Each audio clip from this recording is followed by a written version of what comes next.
All right, we got some very interesting news from Bitcoin over the past several days that I think contains some useful meta lessons for investors in any kind of risk-based investment.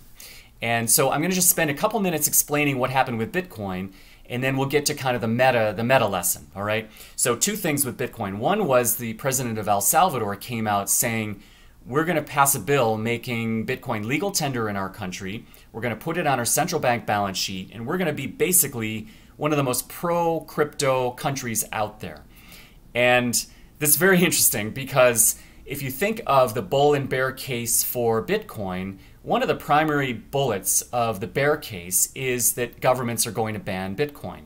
And I can't think of a more contradictory piece of new information that really lets you kind of start to cross off that piece of FUD, that piece of bearish thinking about Bitcoin.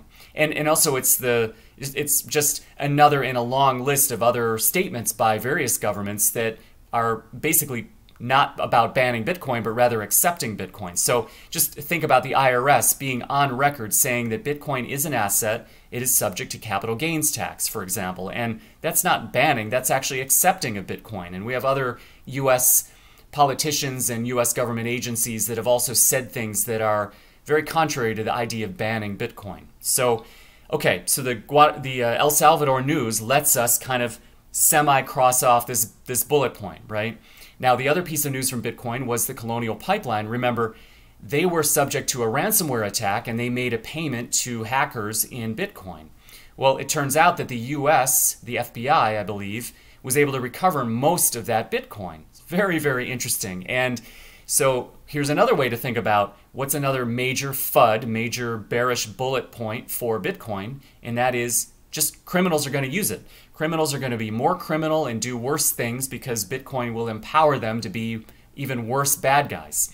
Well, remember, the most powerful tool for a criminal is physical cash, right? That is the most unsurveillable, untraceable piece of value that can be exchanged. Well, the Bitcoin blockchain is out there for everyone to see. It's actually somewhat surveillable, and you can see wallets and you can see proceeds going from wallet to wallet. The wallets are pseudonymous, right? They don't have your name attached to them, but you can see where proceeds are going.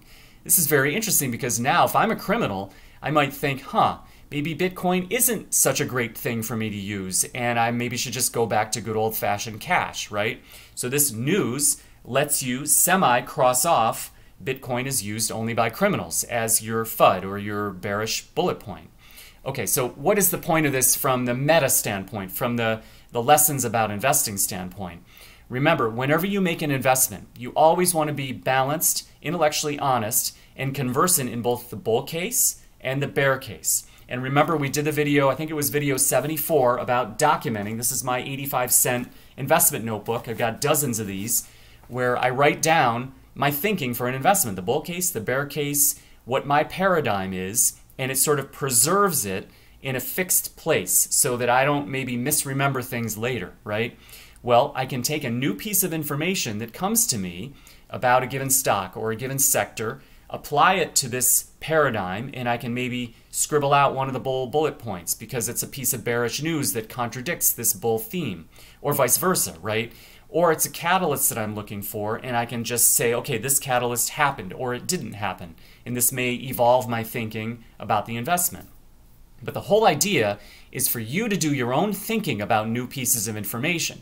And remember, when the media presents us with information, it's usually cloaked in their narratives or cloaked in alarmism or some sort of emotional saliency, right?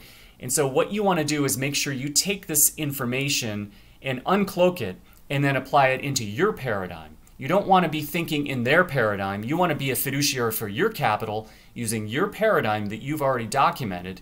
And so this news with Bitcoin gave us two really interesting pieces of information that you can sort of plug in and sort of semi-cross off bullish or bearish bullet points about Bitcoin. And likewise, we can do this with any investment. And it allows you to use the media but not let the media use you, and it allows you to stay intellectually honest and intellectually balanced when you make your own decisions in the face of new information about a risky investment. Okay? I hope that helps. Again, it's not about Bitcoin per se, it's about consuming information in a way that helps you, not the purveyors of that information. All right? Thanks for watching.